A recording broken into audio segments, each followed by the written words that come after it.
Mais bonjour Maxime Camus. Bonjour. On a parlé pognon en titre et je pense que c'est quoi votre histoire là de défiscalisateur? Vous êtes le directeur général alors d'une société internet, parce que Finansemble est une société internet. Exactement. Quoi, de conseils aux particuliers qui veulent épargner, on peut le dire comme ça. Finansemble.fr s'adresse aux internautes soucieux d'optimiser la gestion de leurs finances et de leur patrimoine. Bon voilà, c'est dit. Vous sortez un petit outil là, défiscalisateur. Le défiscalisateur, on l'a sorti. Rapprochez-vous un tout petit peu du micro, Exactement. Maxime. Voilà. Et alors, il se trouve que j'en ai pris connaissance hier. Exactement, on l'a lancé en début de semaine là. J'ai joué avec. Voilà. En 2 minutes chrono, vous avez la défiscalisation totale de vos revenus et de vos impôts sur le revenu. Exactement. En fait, ça n'existait pas jusqu'à aujourd'hui sur le marché. Un internaute qui voulait identifier des opportunités, des solutions pour défiscaliser n'avait pas de choix aujourd'hui.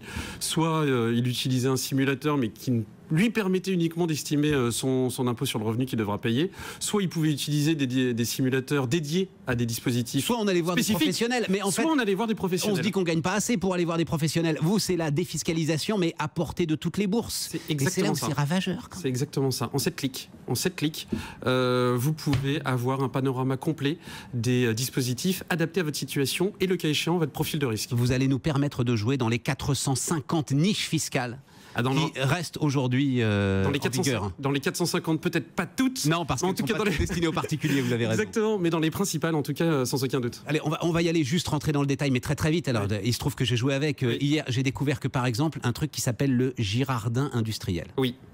C'est quoi? Il faut que j'investisse dans l'industrie des dom-toms, c'est ça, un Girardin industriel? Oui, alors le Girardin industriel, c'est un dispositif un peu particulier qui s'adresse à des internautes qui n'ont pas peur de prendre des risques, déjà dans un premier temps. Oui, mais je défiscalise davantage que ce que j'investis. 115% des sommes que j'investis sont défiscalisées. C'est exactement ça. Mais qu'est-ce que c'est que cette histoire? Mais je gagne de l'argent par le simple fait d'investir. Déjà, je gagne de l'argent même si mon investissement ne me rapporte rien. Oui, alors il faut effectivement travailler avec une maison sérieuse pour bénéficier de ce produit. On est d'accord. Mais c'est exactement ça. Aujourd'hui, vous investissez 100, demain vous défiscalisez, c'est-à-dire l'année prochaine, vous défiscalisez 115.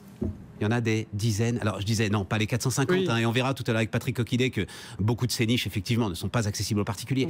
Mais quand je dis c'est un outil de destruction massive des finances publiques. Vous réalisez bien qu'en nous mettant ça entre les mains aujourd'hui, c'est pas une critique que je vous fais, et finalement vous avez raison. Enfin, là, on est au bout de l'absurdité du système. Si chacun d'entre nous peut saisir de ces niches fiscales, mais on va avoir un vrai problème, là. Parce qu'on se rend compte quand même de la facilité avec laquelle on peut rentrer dans votre jeu. Alors effectivement, c'est facile.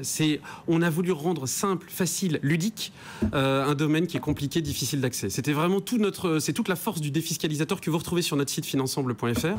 C'est de s'amuser en quelques clics, en moins de 2 minutes, pour défiscaliser. Après, investir dans une PME, vous avez raison.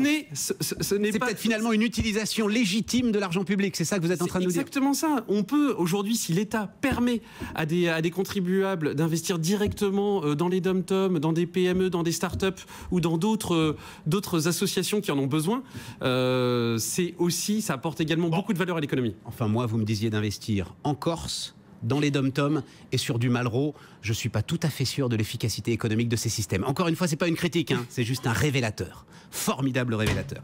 Défiscalisateur, ce matin sur BFM Business, 7h06. Apple reste bel et bien la marque la plus chère du monde. Marie Cœur de Roy. Nouvelle consécration pour Apple, de nouveau en tête du classement Interbrand qui donne la valeur des marques. Valeur estimée pour Apple à 110